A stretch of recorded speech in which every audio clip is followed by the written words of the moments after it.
Welcome to KB on the Go. This week, I'm on the ground at NetApp Insight 2024 conference at the MGM Grand in the heart of Las Vegas. For this bonus series, we've been lucky enough to have lined up conversations with the selection of NetApp executives and other guests exploring the future of data and AI. Stay tuned for the inside track from some of the world's leading authorities presenting at Insight 2024 as KBI Media brings you all of the highlights.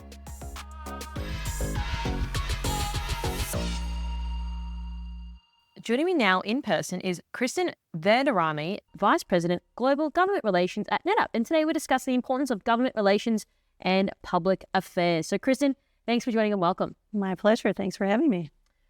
So Kristen, I'm aware that you represent NetApp in front of Congress and executive branch agencies, as well as government bodies around the world, etc. You were just talking to me about before we jumped on to record to support NetApp's policy and position. So talk us through what does all of that look like and maybe make a little bit more sense to your role.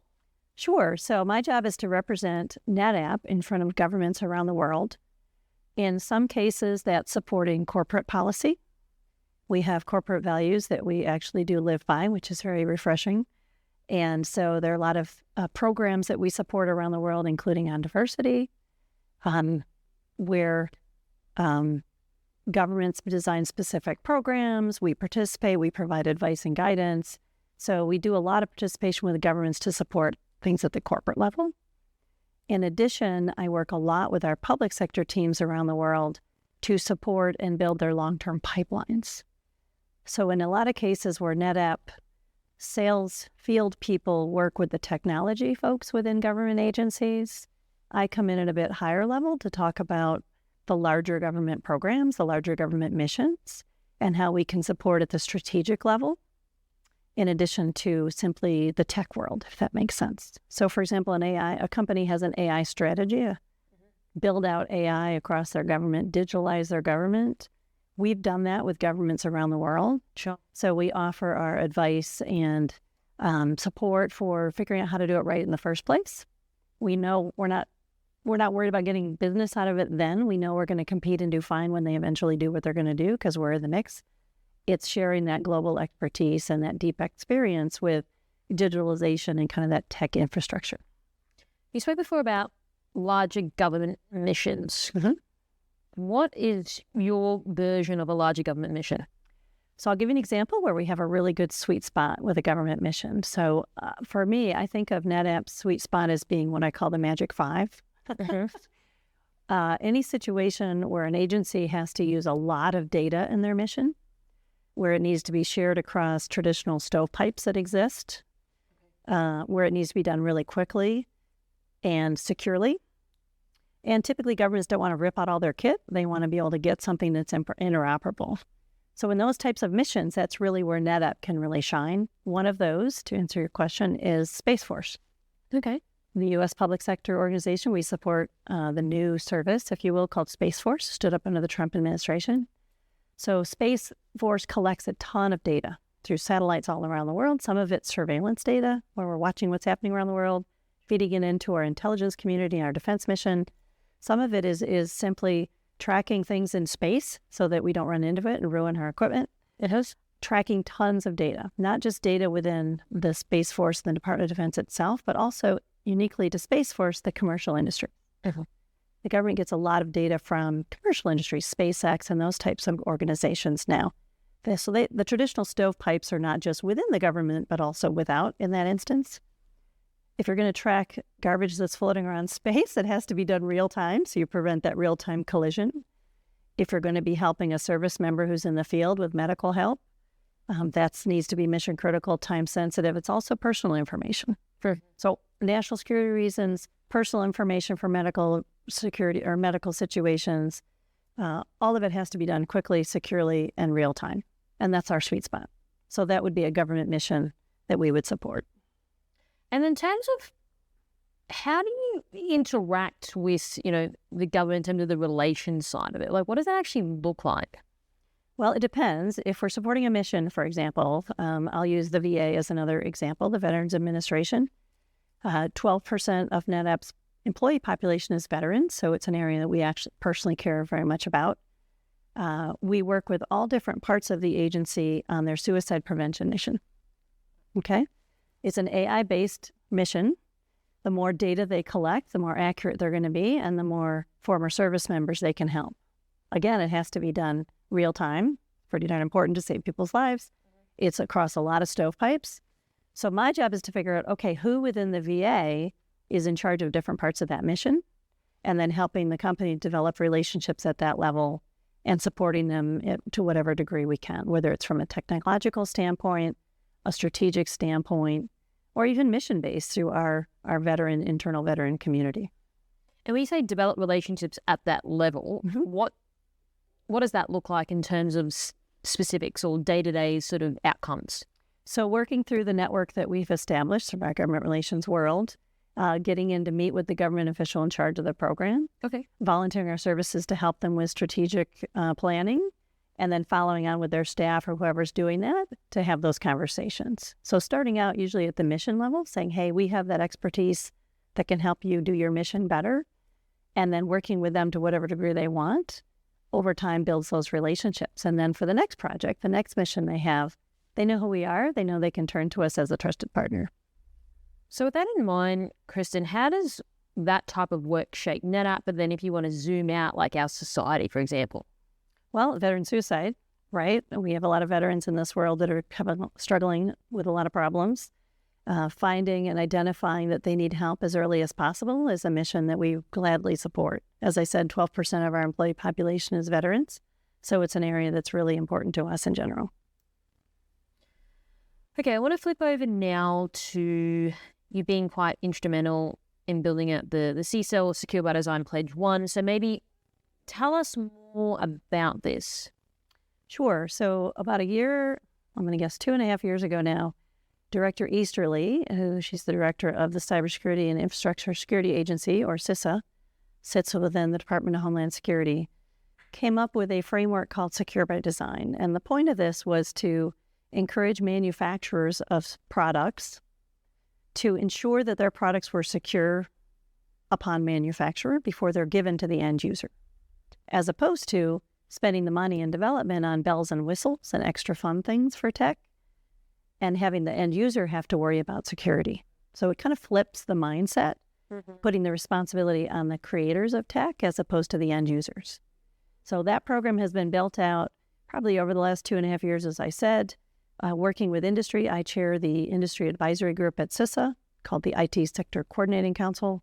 And we work with CISA to figure out, okay, where's the government mission? What do they want to achieve in this?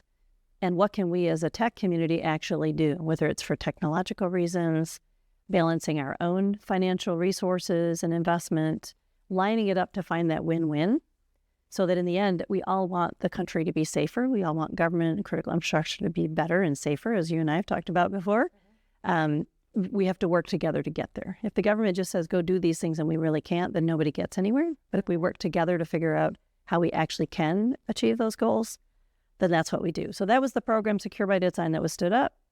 Earlier this year, CISA came to us, the Industry Advisor Group, and asked us to work on a pledge that industry could sign where they commit to these principles in kind of 7 specific goals, cybersecurity areas. We worked with them to craft the language so that the industry could sign up to it. The earlier drafts, no one would have signed up for it, but we made it in a language that we could live with from a legal standpoint, right, as you're putting yourself out there with other industry players and the public, and also the tech, the 7 goals to make sure we were on board with those are the right goals. We aligned it, and at RSA last May, we signed on, as did about 85 other companies. Now it's up to over 200 signatories for the Secure by Design pledge. So when you said before language that companies can understand, do you mean in terms of removing a lot of that legal jargon that when you're signing up to like T's and C's on like a social media platform, for example, is a lot of quite convoluted in how it's written? Sort of. It's same idea, right? Our lawyers don't want us to sign up to something that can get us into trouble later. Right. So the original language of the pledge was, we will for sure go do all of these things. Right. If we as a company or any company comes out and says that to the public and then something should happen down the road, we can get in trouble with the SEC, the FTC, customers can sue us. So we really didn't want to have any kind of firm commitment like that would not be appropriate. So the language we agreed on was that we would work we would in good faith work toward these goals, which means good faith means you have to actually have a plan. You have to do something. But some of these goals are ones that we can never necessarily ever cross off our list. One of them is eliminating entire classes of vulnerabilities, which I know you know all about. Insider threat, phishing. Sure. We're never going to be able to get rid of all of those things. That's not going to happen. But as long as we have a plan to mitigate them to the best we can, that's what CISA was looking for, and that's what we could sign up for. So finding that language where it actually meets what we can actually do and what we're okay from a legal standpoint signing up to publicly. So going back to your earlier point around companies perhaps focusing too much on the bells and whistles, going back to secure by design, why do you think companies are so focused on bells and whistles? Because they want to sell stuff, and that's what customers look for, is bells and whistles. They don't actually sit there and say, is this secure enough? Didn't you buy your asking that question though? I think they're starting to. But when you buy your laptop, is the first thing you do look for, what security protections are on this laptop? No, you probably say, well, what the version of the software I'm getting, right? What's the level of the operating system? You're not checking the security stuff. You're buying it for what we call the bells and whistles.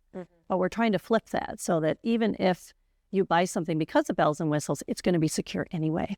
That's the goal. Well, the example I'm thinking when you're speaking, what's coming to my mind is like a modem, wireless modem. So it's like they all get manufactured, and then of course, telcos, they're not like regulated to be like, hey, we need to buy the most secure manufactured device. Right. And then when you have to, manually change the settings in terms of the SSID, that's a manual configuration. And it is the password, right? They put a default password out. Correct. And you really need to change that. Cyber criminals already know in terms of the syntax, right? Yeah. So is that going to change? If I just focus on telcos perhaps for a moment, is that going to start changing? Well, it's interesting you say that, because now that we've done a Secure by Design pledge for software manufacturers, we are now working on a Secure by Design pledge for IoT devices. Right. So same idea. So when you get that modem, is it going to automatically force you to switch the password? It should, right? Those types of things that by default make it more secure before you even start using it. Because when I start to talk to people about that, they're like, what? Never even heard of that. Yeah. So if we start to embed that from even that manufacturing level, we could resolve a lot more problems. 100%. But then the problem is, Kristen, that's not as profitable for companies, because just say arbitrary, it costs $5 to make the unsecure modem, but then it's going to charge an extra $10 on top of that to have a more secure modem. Companies aren't going to like that. So how do you think the pushback going to go? I think it depends on the company, and I think depends on their overall sales platforms. So I've always said security should be a market differentiator. Right. It's something that really matters. Does it matter that your refrigerator is super smart and secure? Maybe not. But if you're serving government or critical infrastructure, those are missions that actually require security. So it's in fact CISA's hope that we will advertise that we signed on to this pledge and we're doing these things to get our customers to buy our products. They think that actually will matter. And I think in some instances it does. I'm really happy to say that NetApp has a fantastic security portfolio. I'm very comfortable chairing the ITSCC and representing security because we really put our money where our mouth is. ONTAP, our main flagship product, has so many security bells and whistles, to use our term again, already built in, already turned on for customers, that we're already so far down the road from where a lot of other companies are. So it makes me very happy and comfortable to be able to talk about things like, yes, it should be built in because we have already built it in. Sure. But it depends on the company, right? What is their own cost-benefit analysis? What do they want to be known for with customers and that sort of thing? So just to extend on this a little bit more, so I'm aware with, the Secure by Design Pledge one is aligning with the White House National Cybersecurity Strategy. So how do you see this evolving now over time? Well, what CISA has tried to do is put a little bit more meat behind the pledge, meaning, okay, you've got these 7 very generic goals. What do you mean by that? So getting rid of entire classes of vulnerabilities, what do you actually mean? What are the classes of vulnerabilities? What are they? What are the best practices out there that maybe bigger companies can share with the smaller ones who signed up for the pledge? And then looking at the rest of the ecosystem, right? We started with software, moving on to IoT. What about the supply chain, right? There's a lot of work the government has done to require a secure supply chain in order to sell to the U.S. government. That is going to make its way into commercial requirements as well. So it just becomes more additive and more additive and additive as they put more meat to expand what do those 7 principles mean.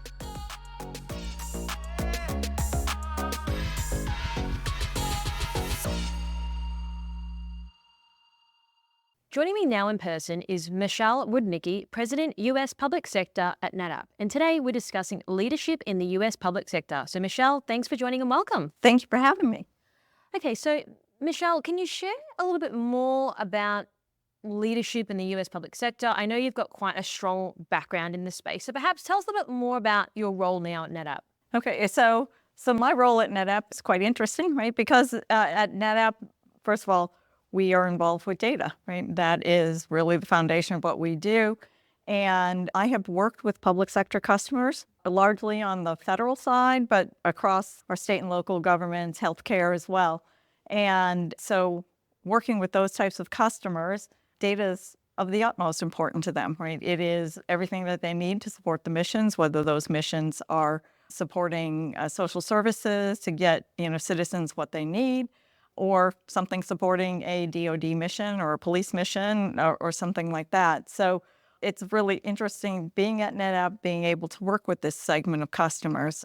And from our customer standpoint, what I love about public sector, working with public sector customers, is they are 100% about their mission, right? So different than people who work for companies where it's like, okay, ultimately, we're all trying to make a profit or things like that. The leaders in public sector are looking to do something to make a difference in people's lives. So it's very rewarding from that standpoint, and it's a little bit different in terms of the leadership that you work with on the customer side. And on that note, Michelle, would you say people who are driven by a mission, as you just described, do you think it gives people that bigger purpose, perhaps, on knowing that you're on a mission, this is what we're doing, and you can sort of start to see that impact, perhaps, even if it doesn't feel like that immediate impact, but you're starting to sort of move towards that greater impact. Have you noticed that then working in the public sector? So I think, what you find is a lot of people are public sector for their, whether you're in sales or services, you tend to support public sector customers because you almost take on the mission of your customer, as opposed to, people who do a career working with commercial companies, right? And every industry has its unique characteristics, but it really is for public sector, people stay in it because of the mission, right? And just focusing now on you as an individual and on the mission, what drives you then on that front, or what has historically driven you in terms of what you bring into this role at NetApp? So what's driven me is working with our customers. They really are all about their mission and making a difference in people's lives, whether it's to develop the latest and greatest in technologies and get that infused going across everywhere, or what they have to do for cybersecurity. So if you look at an organization in the U.S. government like CISA, right, their mission is to improve the cybersecurity portfolio of the nation, not just the government, but of the nation, in working with companies to make sure that the concepts and that there's a framework there available for companies to participate in. So being able to be a participant in some of those kinds of initiatives is really what does drive me and what's made me stay with public sector for this long. And in terms of how do you navigate all of that in terms of like managing leadership, like within NetApp, but then also driving that into the US public sector, what would be your sort of strategy to that? When I look at what I do, and we all look at our calendars, right, and you say, okay, how much time do I spend on different things? I think for me, I look at the industry, right, and it's a matter of participating in some of the industry organizations that are helping our public sector customers to move forward, or doing relationship building between technology companies and the government, as well as what I have to do in order to run our business on a day-to-day basis, right? Driving sales teams, making sure that we're supporting customers, we've got the right set of customer success managers and the like. So it allows me to do a variety of different things, but also do it in conjunction with our public sector customers. Okay, so I want to sort of switch gears now a little bit and talk more about distributed and diverse data. So perhaps let me frame it as public sector agencies manage increasing amounts of distributed and diverse data or data, as you would say. So what role does sort of NetApp's intelligent data infrastructure play then in terms of enhancing the data security? You've sort of touched on that slightly, but then also the governance side of things. Yeah, so, as technology has evolved, as the technology landscape has evolved, right, so have our government clients, and NetApp has been a partner with the government for over 30 years now. And so we worked with agencies to help them to implement the infrastructure that they need to traditionally support customers, that being on-prem. As their landscapes have evolved, we've helped them to move into like hybrid cloud environments, right? Because we know the government, like all customers, have initiatives to move to cloud. So our intelligent data infrastructure really helps them to build out so that they can aggregate their data, whether they're doing it on-prem in a couple of different places, in the cloud, or wherever they need to, right? And so where it's really starting to help them is they need to the government has a lot of information, right? And so if any of you have ever gone, right, you go and you fill out a form with one department. It's like, okay, I just went to the motor vehicles department and I fill out all this information. And yet, okay, now I want a permit. And now I go to the next department, I fill out all the same. So being able to aggregate that and be able to take advantage of the data that they have in different systems to be able to serve citizens better is where you see them kind of moving and migrating. That leads me to my next question around migrating to the cloud. So I saw George Kurian, the CEO of NetApp, speak earlier, as well as your Chief Product Officer. So perhaps I want to sort of follow this talk track a little bit more around many public sector organizations are in the process of migrating to the cloud.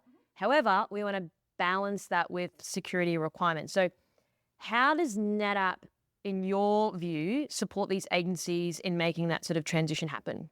And so I'll again go to the foundations, right? We've worked to ensure that we've got the most secure products in our on-prem environment. So we've done testing and certification testing around ISO standards, DoD standards, around common criteria. In fact, we are the only storage vendor to have the NSA certification for commercial products, commercial solutions for secure programs. And so it's CSFC is the short name of it. And so that certification was done so that anybody, whether it's a private customer or anybody in the government, knows this data and the systems have been tested to support top secret information. So it's got a set of criteria that's already met. So now as they're taking that, we carry a lot of those characteristics and certifications along with us. But as you move into cloud, we need to get additional certifications. And we've done that through the work and the partnerships that we have with hyperscalers. So if you look at some of the certifications that they need for cloud and the federal government, it's things like FedRAMP, which the civilian agencies use, and impact level certifications that DoD uses. So Microsoft and Azure and Google, they all get those certifications, and our products that are their first-party products get those certifications along with it. So now the government can take advantage of the on-prem security that they have and connect to secure clouds that are made for their purposes. Do you think as well, like in terms of the interviews that I conduct with cloud, people are becoming more accustomed? I know cloud's been around for a while, but there's still some people that are perhaps like hesitant about it. Are you seeing that from a government perspective, or do you think now it's becoming a little bit more ubiquitous and a bit more normal? So I both, because it really depends on what their applications are and what their missions are, right? There are a lot of organizations where, look, some of the government agencies use commercial clouds because the level of the data, the sensitivity of the data that they have is, hey, we look at it, clouds are centralized, they can keep up with the patching much greater than we can, so let's go into a cloud. At the same time, you have some missions that look at it and say, okay, we want to be able to ring fence it, or they've got different secure networks that they need to exist on, right? They can't exist on the internet. So having private data or private clouds is what they need to. So it really has to do with what their mission is and what they need in order to accomplish that. And you mentioned before, Michelle, in terms of the NSA certification, perhaps for people who are not familiar exactly what that is, can you explain that a little bit more? Yep. So one of the missions that NSA took on was trying to build a set of products, right, or test a set of products that anybody, like I said, whether it's a commercial customer or whether it's another government agency, what they run is a testing program. So they run it through products through a very thorough set of tests where they test a whole bunch of different criteria at the level, and the pass fail, right, if that they're using is to ensure that the products can maintain the security profile for top secret data. They go through, and it was I don't remember exactly how long it took us, but it was probably more than a year to get through the initial certification. And now as we add new products in, some of the parameters we can carry forward, but we keep adding to what we have sent through their testing process, right? So once you've been through that, it's like we know that it has all the criteria that we need for top secret data, which probably should be pretty good for most people. And on that note, do you say in terms of top secret data, giving customers assurance as well? Because obviously people now with sensitive information, especially around government information more specifically, people are now really looking for that extra layer of assurance. Yeah, well, and I will say, yeah, I think they are. And especially so our government customers, they're used to having, requirements that they have to meet, and they have to hit this standard, whether it's an ISO standard or a FIPS standard. But when we first announced this, the calls that I got were all from commercial customers, some banks and some other regulated industries, and where it was, our team and their customers were like, hey, tell me a little more about this, right? Because we have needs to protect our data. So I think the program, NSA's program, is kind of doing what they had intended it to do, was build a framework that could be used by them, but also by other customers as well. And just to sort of conclude our interview now, Michelle, I think the operative word that you've used today is definitely mission. So I want to maybe round it off with, from your perspective, with your experience, what do you sort of think leadership qualities are essential in driving innovation and success in complex sort of mission environments with what you do today with NetApp, but then also your background in the private sector as well? Yeah, so I think with obviously leadership characteristics transcend industries in a lot of ways, but sometimes you need a little more of something than other. And with public sector, I think it's an environment where you have a lot of different organizations, right? We have elected officials, everybody's got an opinion or a voice, right? The money comes from taxpayers, so everybody feels like they've got a vested interest in the decisions that get made. So I think you need to be highly collaborative, and highly transparent are a couple of the things. And then I think you need a lot of grit, because there is a lot of scrutiny, and it takes a lot to get through the network that I think exists in public sector, maybe a little bit different than in some other businesses, if you will. And what does grit mean to you? Grit means that don't give up, right? You've got to keep going, because there's going to be a lot of obstacles that you're going to have to overcome. So you're going to have to knock them down, and then a new one might arise, and just sticking with it until you get to the objective. And there you have it. This is KB on the Go. Stay tuned for more.